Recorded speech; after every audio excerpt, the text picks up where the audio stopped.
자, 안녕하세요. 여러분들의 합격을 위해서 최선을 다하도록 하겠습니다. 자, 이번 시간에는 건축 시공에 대한 첫 번째 시간인데요.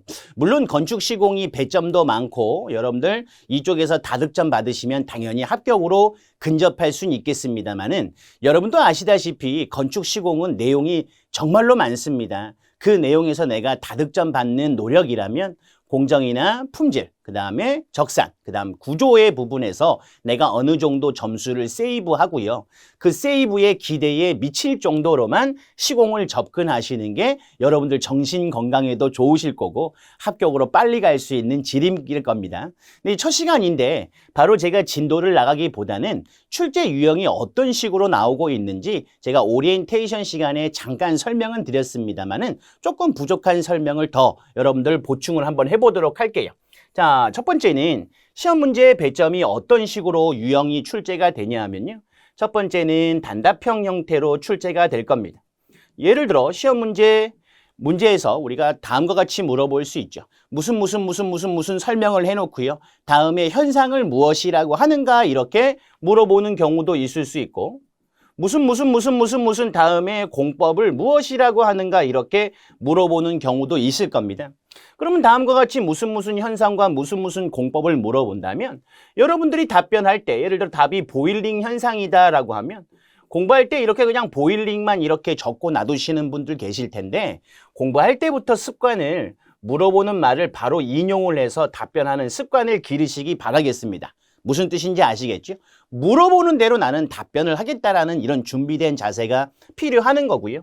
그 다음 영어 쓰는 거 좋죠. 저도 영어 좋아하고 유식해 보이고 내가 많이 아는 것 같은 느낌을 출제자, 채점자로 하여금 그런 인상을 심어주기 위한 좋은 수단인 건 알겠는데 영어를 쓰거나 한글로 쓰거나 결과적으로 여러분들 한글을 쓰라고 자꾸 제가 강조를 드리는 건 그 긴장된 상황에서 영어의 혹여나 스펠링, 철자가 틀리게 되면 그건 오답이 되는 거니까 가능하면 한글로 접근을 해주시는 걸 추천을 해드리는 거고요.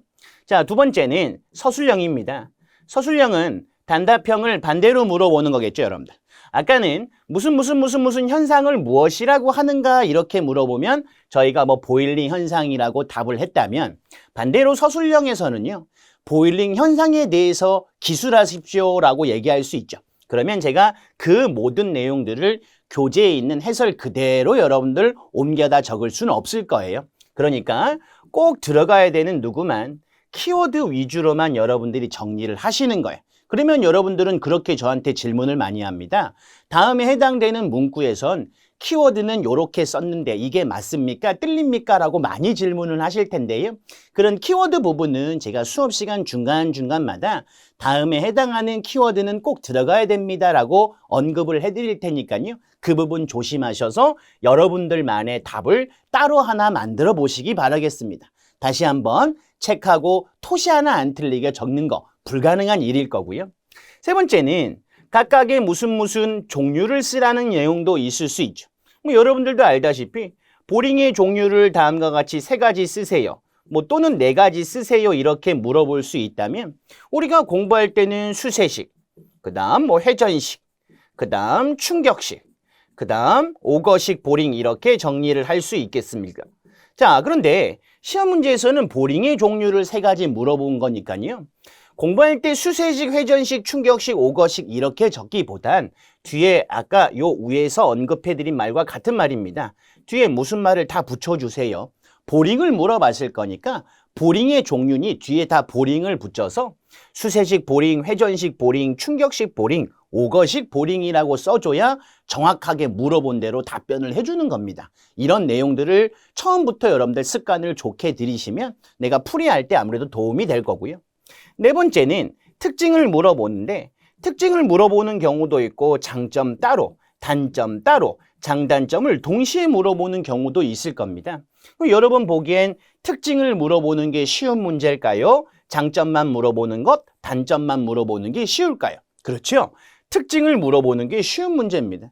특징 안에는 장점, 단점을 다 포함해서 쓸 수 있을 거니까 나한테 확률이 2배가 되는 거지만 장점 따로 단점 따로 쓰라고 하는 건 제 확률이 반으로 줄어버리죠, 여러분들. 좋은 말만 쓰거나 안 좋은 말만 써야 되는 이런 확률에 정리하기보단 좋은 말, 안 좋은 말을 합쳐서 쓰는 특징 문제가 난이도가 쉬운 문제일 텐데요. 이 특징 문제는 여러분들 종류에 가셔서 내가 어떤 종류를 물어보면 그 종류 안에서에 대한 비교 대상만 찾아내시면 특징 구분하는 건 너무 쉽게 정리를 합니다. 그런데 이 종류를 정리하려면 걔가 뜻하는 바에 뭘 알아야 돼요? 정의를 알아야 내가 정확히 그 종류를 산출해낼 거고 그 종류 안에서 각각을 비교해낼 수 있다고 보는 겁니다. 그럼 여러분들이 제일 싫어하거나 풀기 난해하는 문제가 다섯 번째가 여러분들 뭐라고 보시면 되고요. 순서에 대한 부분이고 여섯 번째가 그 그림을 주면 그림에 해당되는 명칭이 어떤 명칭을 갖습니까? 얘네 두 개가 정말로 어려운 문제일 거예요. 그래서 배점이 지금 5번, 6번이 배점이 아무래도 커질 수밖에 없을 겁니다. 그러면 이걸 전부 다 교재에 있는 내용을 다 아우를 수는 없을 거니까 얘네 둘이는 제가 여러분들보다 기출문제를 먼저 받고 본 횟수도 조금 많을 거예요. 그래서 제가 최근에 나왔던 문제로만 중요한 부분을 언급을 해드릴 테니까 거기만 집중하시고요. 나머지 해당되는 부분 이 6가지 중에 나는 꼭 이런 단원의 문제는 맞춰야 됩니다라고 제가 생각하는 건 첫 번째는 단답형은 무조건 맞추셔야 되고요. 두 번째, 종류하고 특징 요 부분 두 가지도 정리가 되셔야겠죠. 서술형이야 전부 다 정리하기는 조금 부족할 수 있겠지만 그래도 내가 해볼 수 있는 데까지는 여러분들 충분히 적용할 수 있으셔야 되는 거고 5번, 6번은 관연도 최신 문제로만 저희가 접근을 해서 문제를 풀이할 겁니다. 그럼 제가 필기 때는 시공에 대한 내용을 정말 장황하게 처음부터 설명을 다 드렸겠지만 이 해당되는 시공에 대한 부분을 실기에 맞춰서 설명을 또 필기처럼 다 해드려 버리면 여러분들이 상대적으로 앞에 부분 1권에서 내가 학습해야 되는 부분의 시간을 많이 할애할 수밖에 없기 때문에 이쪽 부분의 건축 시공은 필기 때하고는 조금 다르게 내용을 조금 함축시켜서 설명을 드리는 걸로 정리를 하겠습니다. 꼭 필요한 말만 정리를 해서요. 시공에선 최소한만 여러분들 정리해 주시고 그 남은 시간 구조나 공정이나 품질, 그 다음 적산 쪽으로 여러분들 넘어가서 정리하시는 걸로 보도록 하겠습니다. 자, 첫 번째 단원이 여러분들 총론으로 여러분들 이루어졌을 텐데요. 그 총론에 해당되는 부분이 어떻게 저희가 소단원으로 구분되어 있는 건지를 한번 정리를 해보면요. 첫 번째는 지금 개론이라고 정리되어 있는데 그냥 일반 사항이라고 보시면 됩니다. 시공이 어떤 건지 시공의 뭐 일반, 뭐 개요, 개론 이렇게 보시면 되고요.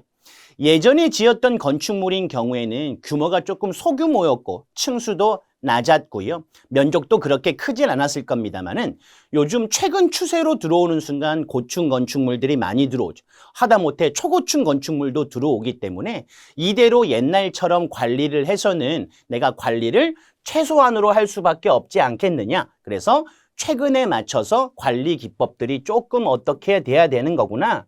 개선이 돼야 되는 거구나에 대한 내용으로 접근하시면서 여기에선 거의 용어에 대한 내용에 치중을 할 거고요. 세 번째 얘기하는 건 내가 공사를 실시할 때 계약을 어떤 방법으로 해야 될 건지 그런 걸 공사 실시 방식 또는 공사 계약 방식이라고 얘기를 하는 거고요. 그 다음 네 번째입니다. 건축주가 공사를 계약을 했었습니다. 근데 공사를 계약할 때도 여러 가지 회사가 있겠죠. 그 중에 하나의 회사 또는 뭐 한 개 이상의 회사하고 내가 계약을 체결하려면 어떤 방향으로 가장 중요한 부분은 건축주에선 돈일 겁니다. 이 돈이 가장 최소 공기를 들여서 최적의 공기에 맞춰서 건축물을 실현시키는 다시 얘기하면 입찰과 계약에 대한 부분으로 크게 나눠서 접근을 하는 거죠.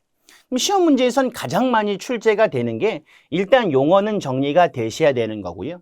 그 다음 3번, 그 다음 4번에 대한 내용, 특히 3, 4번이 시험 문제 출제는 많이 된다고 보시면 될 거니까 암기해야 될 내용은 철저히 종류 쪽에서 암기를 해주시고요. 그렇지 않은 경우 단답형이나 서술형 부분은 키워드를 중심으로 여러분들 보고 공부하시는 걸 추천을 드리는 거예요. 자, 이제 하나씩 정리를 해보도록 하겠습니다. 뭐 건축 시공의 의의라고 하는 건 여러분들이 한번 참고적으로 정리를 해보시면 될 것 같고요. 자, 밑에 봤더니 건축의 현대화 방안이라고 정리가 돼 있을 겁니다. 자, 기계화 시공이라고 하다 보면 인력을 조금 절감할 수도 있고요. 재료의 건식화라고 얘기하는 건 습식화의 반대말로 보시면 되죠. 습식화라고 하는 건 재료에 물을 이렇게 섞는 걸 습식, 물을 섞지 않는 걸 건식이라고 한다면 왜 건식화를 추천합니까? 라고 하면 우리가 습식화의 경우에는 뭐가 필요해요? 굳어지는데 양생하는 데 걸리는 시간만큼이 습식화에는 들어가는데 건식은 그런 게 없을 거니까 공사 기간이 단축될 수 있다는 이런 특징 때문에 건식화에 접근을 하는 겁니다. 시험 문제는 중요한 부분이 건축 부품을 가능하면 대량으로 만들고 싶은 걸 우리가 현대화라고 얘기하는 거죠. 내가 많이 만들고 싶으면 복잡하면 안 돼요. 단순해야 될 것 같고. 내가 공장에서 만들어지는 건 규격화, 다른 말로 표준화라고 하는 거고요. 그것만 만들다 보면 전문성이 좋아지겠죠. 그래서 우리가 보통 단순화라고 해서 심플, 규격화, 표준화를 다른 말로 스탠다드, 전문화라고 하는 건 스페셜이라고 해서 앞에 글자 S자를 따서 저희가 뭐라고 하는 거예요. 3S 시스템이라고 얘기를 하는 겁니다. 그럼 이 교재는 여러분 필기 교재하고 좀 다르게 여러분들 지금 1타 팀란에 시험에 최근에 나왔던 거 2010년도부터 해서 지금 현재까지 출제된 시험 문제에 해당되는 내용, 종류면 종류, 정의면 정의 이런 부분들을 제가 다 왼쪽에 정리를 해놨을 겁니다. 앞에 보이는 건 연도고요. 뒤에 보이는 건 회차를 의미하는 거니까 얘 들어가는 숫자들이 많으면 많을수록 그만큼 출제가 많이 됐다는 걸 여러분들 의미하게 되는 거예요. 그래서 거기에 맞춰서 여러분들 보고 이 시험 문제의 비중이 중요성을 판단해 달라는 겁니다. 내가 이쪽은 해야겠구나라고 판단하는 거니까 그 부분 같이 보시면서 정리하시는 거예요. 자, 이렇게 현대화 방안에서는 여러분들 단순화, 규격화, 전문화에 대한 부분은 당연히 정리가 되셔야 될 것 같고요. 공사 관계자와 업무로 이렇게 보시면 여러분들 건축주, 설계자, 감리자 이런 부분들이 다 필기 때 정리가 됐던 겁니다. 이 감리자에 해당되는 업무를 보시면 무슨 업무 한다고요? 지도하고 확인하고 검토라는 걸 합니다라고 하는 것도 1차 필기 때 정리했겠지만 2차 실기에서는 저런 내용이 중요한 내용이 아니라서요. 바로 오면 도급자라는 말이 나옵니다. 우리가 보통 건축주 입장에서 내가 그 해당되는 공사를 제가 직접 하면 뭐 한다고 하는 거고요. 직영을 한다고 하는 거고요. 제3의 인물한테 그 공사를 위임하면 보통 저희가 도급공사라고 얘기를 하는데 거기 보시면 원도급이라는 게 있고 하도급이라는 게 있고 제도급이라고 얘기하는 게 있을 겁니다. 그 원도급은 건축주하고 직접 계약에 체결한 자를 우리는 원도급이라고 얘기하는 거고요. 하도급은 원도급에서 일정 부분에 대한 공사만을 넘겨받는 거죠. 누구하고는 상관없이 건축주하고는 관계없이 원도급자하고 공사의 일부를 수행하는 겁니다. 이런 키워드만 잘 정리하시고요. 제도급이라고 얘기하는 건 건축주하고 관계없이 얘하고 똑같죠, 여러분들. 근데 위에서는 공사의 일부였다면 여기는 공사의 전부를 계약한 자를 뭐라고 하는 거예요? 제도급이라고 보통 얘기하는 겁니다. 각각의 차이들만 기억을 조금 하시고요. 서술형보다는 단답형 문제로 여러분들 출제될 수 있는 걸 잘 생각을 해보시면 됩니다. 자, 노무자라고 얘기하는 건 제가 이건 1차 때도 필기 때도 중요하다고 설명을 드렸던 게 직용이 있고 정용이 있고 임시고용 노무자가 있으니까 일단 종류를 먼저 기억을 해주시고요. 두 번째 정리하는 건 직용이라고 얘기하는 건 키워드가 원도급자고 우리가 미숙련 노무자인 경우를 직용 노무자라고 얘기하는 반면에 정용 노무자는 보통 하도급자한테 고용이 되고 숙련공입니다라고 하는 게 키워드일 겁니다. 그래서 1타 팁에 다음과 같이 직용과 정용에 해당되는 1타 팁 부분의 키워드를 정리해 드렸을 거니까 모두 기억하시고 종류도 기억하시고 각각의 키워드까지 구분을 해보시면 돼요. 자, 그럼 네 번째는 관리기법의 개선이라고 해서 철저하게 여기서는 여러분들 용어에 대한 내용으로 접근을 하는 겁니다. 시험 문제 많이 출제가 됩니다. 자, 첫 번째는 이시화라고 얘기를 하는 건 예전에는 종래에는 뭐만 했었어요? 시공만 해서 써면 됐죠, 여러분들. 근데 요즘 여러분들 건축물 하나 우리가 건설을 하려면 기획도 한번 해보고 계획도 한번 해보고 그 다음 설계라는 것도 할 텐데 이 설계도 기본 설계한 다음에 실시 설계할 거고 시공하고 뭐 유지관리도 하고 뭐 이런 형태로 나눠져 있을 겁니다. 그래서 제가 앞에를 이렇게 잘라서 요 앞에 부분을 엔지니어링의 약자라고 E라고 하는 거고요. 뒤에 부분을 컨스트럭션의 약자라고 해서 EC라고 얘기하는 겁니다.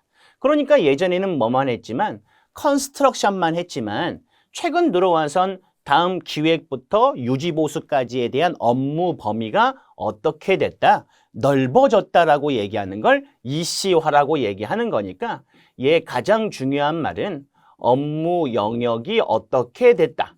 확대됐다라는 말을 여러분들 기억을 해주시고요.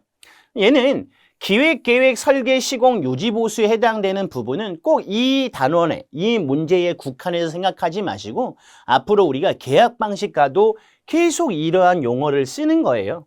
여기서부터 여기까지를 우리가 뭐라고 하는 거예요? 업무 영역이라고 얘기하는 거니까 참 써먹을 때가 많습니다. 이쪽을 정리해 두시면 공부하시기 조금 편하시지 않을까? 그래서 뒤에 봤더니 업무 영역의 확대를 하는 걸 다음과 같이 EC라고 얘기를 하는 거죠. 여기 봤더니 뭐 종합건설업의 제도라고 여러분들 나와 있는 것도 요 1타 팁에 지금 설명이 됐을 텐데 저 EC와의 영역을 모식도를 보면서 다시 한번 정리를 해보도록 하겠습니다. 자, 일단 기획하죠. 그 다음 뭐 타당성 조사는 그렇다 치고 계획한다는 말일 것 같고 여기선 설계를 하죠. 시공을 하고 뭐 시운전, 뭐 인도, 뭐 운영, 유지관리 뭐 중간중간을 다 쓸 필요는 없지만 내가 꼭 어떠한 틀이라는 건 보여줘야 될 거니까 나눠서 엔지니어링, 나눠서 컨스트럭션 보통 얘기를 하는 겁니다. 물론 이 앞에 기획 단계를 우리가 컨설팅 한다라고도 보통 얘기는 하지만 옛날에는 뭐만 했었겠지만 우리가 보통 C라고 하는 시공만 했었겠지만 최근 들어선 이러한 범위로 해서 업무 영역이 확대가 됐다라는 느낌만 여러분들 기억해 주시면 EC화에 대한 부분 쓸 수 있을 거고요. 그 종합건설업의 정의를 물어보는 경우도 있을 겁니다. 그럼 EC화의 업무를 수행하는 업체로 이렇게 쓰는 것보다 기획, 계획 이러면 여러분들 아무래도 해당되는 우리가 답안 작성의 볼륨이 많이 커지겠죠. 자, 발굴, 기획, 설계, 시공, 유지관리에 이르는 데까지의 사업의 전반적인 과정을 업무를 관리만 맡고 부분별로 공사하는 하도급에 넘겨줘서 종합건설을 수행하는 건설업의 형태라는 걸 보통 우리가 종합건설업이라고 하는데 쉽게 말해서 이런 걸 우리가 일반건설이라고 보통 얘기를 하는 거고요. 우리가 하도급에 넘겨주는 이 하도급을 실무에서는 보통 전문건설이라고 보통 얘기를 하는 겁니다. 그래서 요 종합건설업이라고 하는 건 각각의 EC화된 영역을 뭐만 해주는 거예요. 관리만 해주는 거고 그 관리하려면 실질적인 공사는 누가 할 거니까 하도급이 할 거니까 하도급에 넘겨주는 형태 다음을 공사를 수행하는 형태를 종합건설업 다른 말로 일반건설업이라고 얘기할 수 있는 겁니다. 자, 두 번째 EC에서는 공부할 게 정말로 많아지겠죠 여러분들. 첫 번째 VE라고 하는 거죠. 자, VE는 정리할 부분이 많아지는 게 첫 번째는 일단 식을 먼저 정리하셔야 됩니다. 자, 같이 있는 건 제가 CF 찍으라고 설명을 1차 때부터 정리해 드렸죠. 이 C를 우리가 코스트라고 해서 비용이라고 했고요. F를 펑션이라고 해서 기능이라고 정리를 해 드렸을 겁니다. 그럼 두 번째 정리하는 건 저 해당되는 부분에 뭘 기억하시고요. 정의라는 걸 정리해야 되는데 어쨌든 이 정의는 원가를 뭐 하고자 하는 거예요? 절감하고자 하는 기법이라고 여러분들 보시면 되고 세 번째는 얘는 무슨 사고 방식이라는 게 있을 수 있을 겁니다. 첫 번째 얘기하는 건 무조건 발주자 중심의 사고가 돼야겠죠. 두 번째 정리하시는 건 기능 우선적 사고로 접근을 하는 거고요. 세 번째 정리하는 건 고정관념을 제거하라고 얘기를 하는 겁니다. 네 번째 얘기하는 건 너 혼자 생각하지 말고 팀 디자인의 조직적 노력으로 생각을 하라. 뭐 사고를 이렇게 해라라고 하는 사고 방식도 시험 문제에 많이 출제가 됩니다. 네 번째는 뭐도 물어봐요. 순서도 물어보는 경우가 있을 수 있어서 요 VE에 해당되는 부분은 어떠한 것도 하나 놓치지 말고 정리를 해주셔야 되는 겁니다. 자, 여러분들 오른쪽에 있는 요 일타팁 부분에 출제됐던 경향만 보셔도 시험 문제가 워낙 많이 출제가 됐던 거니까 하나씩 제가 필요한 내용만 정리합니다. 일단 정의라는 거 구분을 하셔야죠. 결과적으로 원가를 절감하는 기법, 원가를 절감하는 방법이 어떤 게 있는 건지에 대한 수단을 찾는 기법을 얘기하는 겁니다. 그런데 모도 유지하고 비용도 내릴 수 있고 기능도 끌어올릴 수 있는 방법의 수단을 찾는 원가 절감 기법이라고 하면 조금 더 괜찮은 답안이 될 수 있겠죠. 자, 그래서 가치 있는 거는 뭐 찍으라고요? CF 찍으라고 설명을 했고, 사고방식 같은 경우는 당연히 뭘 하셔야 되고요. 암기라는 걸 하셔야죠. 그럼 여러분들 3번에는 이런 것도 물어볼 수 있겠네요. 가치공학의 가치를 끌어올리는 방법에 대해서 4가지 또는 3가지를 기술하세요. 그러면 너의 지금 방법의 V2라는 걸 증가시키려면요. 너는 가만히 있고 너를 끌어올리면 되는 게 첫 번째 방법일 것 같고, 너는 가만히 있고 비용을 내려도 나한텐 원가를 절감한 기법이겠죠. 가치를 끌어올릴 수 있는 거고요. 제일 극대화할 수 있는 건 너도 내리고 너도 올리면 가장 극대화할 수 있는 방법, 이렇게 가치를 향상시키는 방안에 대해서도 관연도에서 출제된 적이 있을 겁니다. 자, 밑에 봤더니 뭐 대상 선정이라고 얘기하는 건 내가 1차 필기 때 정리했던 거지만 혹여나해서 한번 넣어봤어요. 시간과 노력이 큰 공정은 내가 철저하게 원가를 절감할 수 있는 방안이 있을 수 있는지, 있는 부분이 어디서 발생할 수 있는 건지를 크게 정의를 해봐야죠. 내가 어떤 방안을 마련하면 금액이나 시간이나 노력을 많이 아낄 수 있는 거니까 가치를 극대화할 수 있는 거라고 보는 거고요. 수량도 많아야 되고 공사비 금액도 큰 경우일수록 가치공학을 적용하면 나한테 여러 가지에 대한 부분들의 극대화를 이뤄낼 수 있을 겁니다. 수량도 많고 반복 효과가 크면 단가나 공사비가 큰 공정도 마찬가지로 어떤 방안이 있을 수 있는 건지 한번 고려를 해볼 수 있는 게, 자, 이런 부분들 여러분들 한번 정리해 보시고, 자, 그다음 이 브레인스토밍의 사원칙이라고 얘기하는 것도 어찌 보면 V2 가치공학의 사고방식과 조금 흡사한 내용일 겁니다. 다른 사람의 아이디어 비판을 좀 금지하거나 자유분방한 분위기에서 조성을 해서 여러 가지 의견을 한번 제시해보라 이거죠. 많은 양의 아이디어를 추구하면 그 아이디어에 해당되는 부분을 뭐 하지 말라는 거예요. 비판하지 말고 여러 가지 아이디어를 뭐 해볼 수도 있어요. 조합이나 개선을 한번 해볼 수 있는 것도 하나의 원칙이라고 얘기할 수 있는 거니까 어찌 보면 V2에 해당되는 사고방식과 조금 흡사할 수도 있을 겁니다. 따로 한번 여러분들 눈여겨봐두시면 돼요. 자, 문제는 4번에 해당되는 V2의 기본 추진 절차 방안입니다. 내가 어떠한 부분을 갖고 우리가 정의를 할 건지에 대한 대상을 먼저 선정하면 그 대상에 대해서 여러 가지 정보들이 있는 걸 막 알아봐야겠죠, 여러분들. 정보를 수집하고요. 여기 기능, 여기 기능, 여기 기능인데 저 기능 평가라고 하는 부분이 당연히 뒤에 있는 건 맞을 거고 요거 2개 순서를 많이 헷갈려 하실 거니까 여러분과 저와는 뭐가 있어야 돼요? 그렇죠.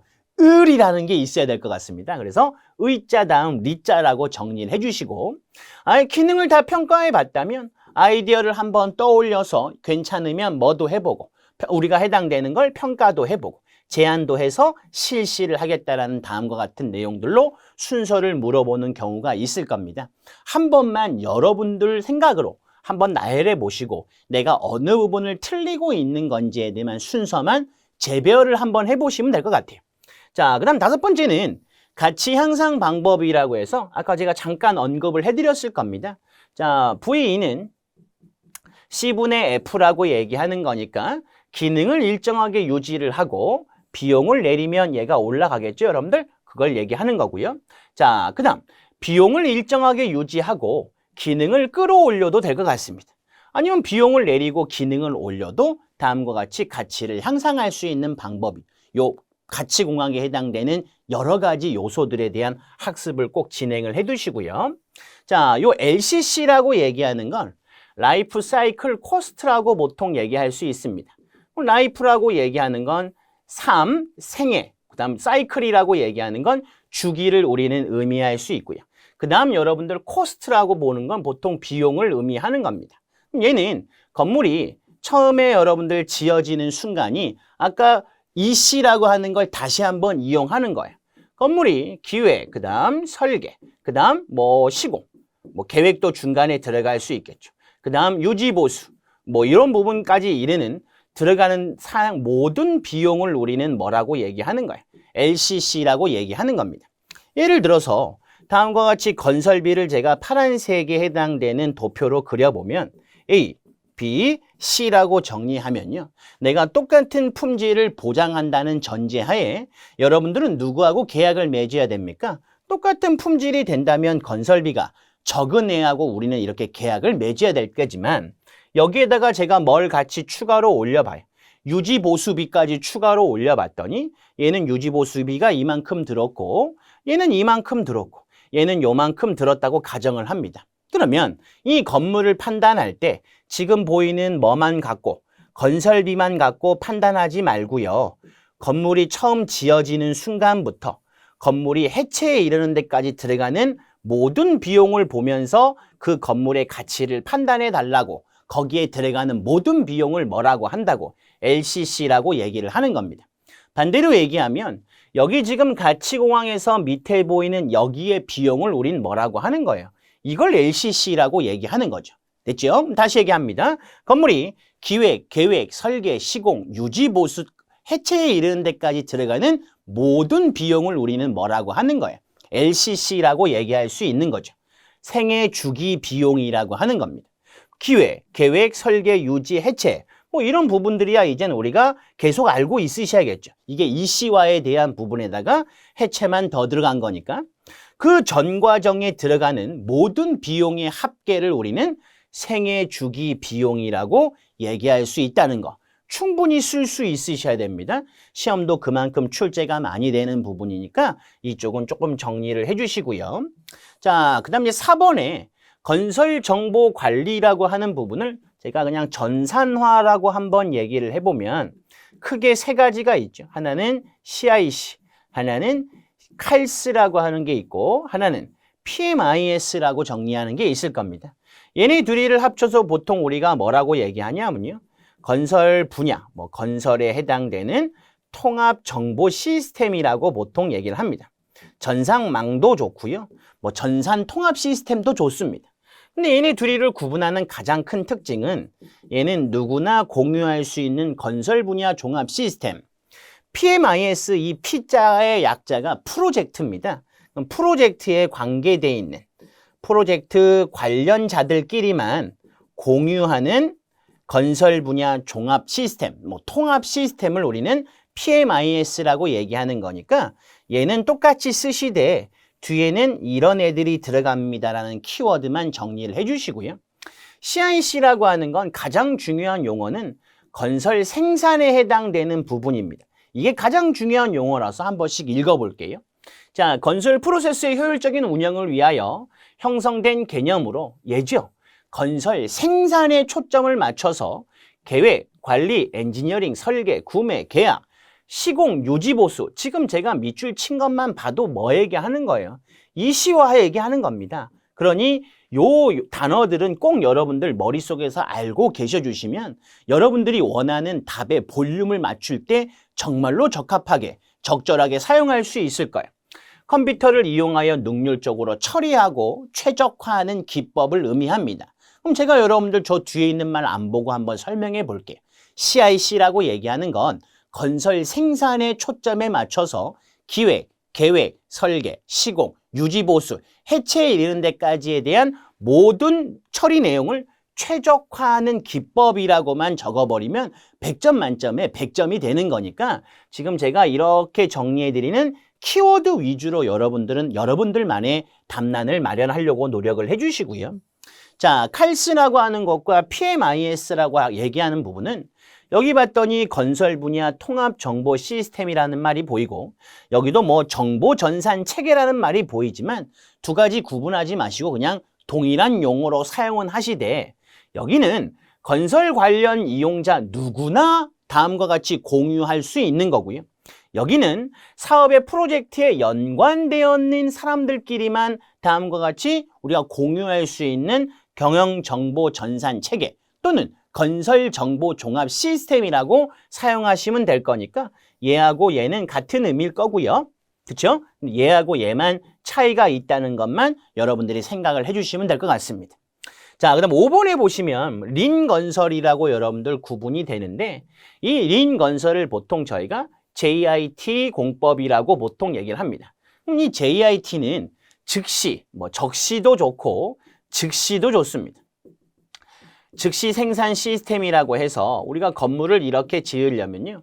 재료를 다음과 같이 직접 현장에서 만들 게 아니면 공장의 제품들을 저희가 다음과 같이 주문을 해와야겠죠. 주문하려면 여러분들 적재라는 걸 해야 될 것 같고요. 적재하다 보면 우리가 운반하는 데 걸리는 시간도 들 거고 보통 우리가 재료를 부를 때 딱 필요한 양만 부를 게 아니라 시공하면서 로스되는 양, 운반하면서 깨질 양 이런 양들을 포함하다 보니까 할증률이라는 걸 적용을 합니다.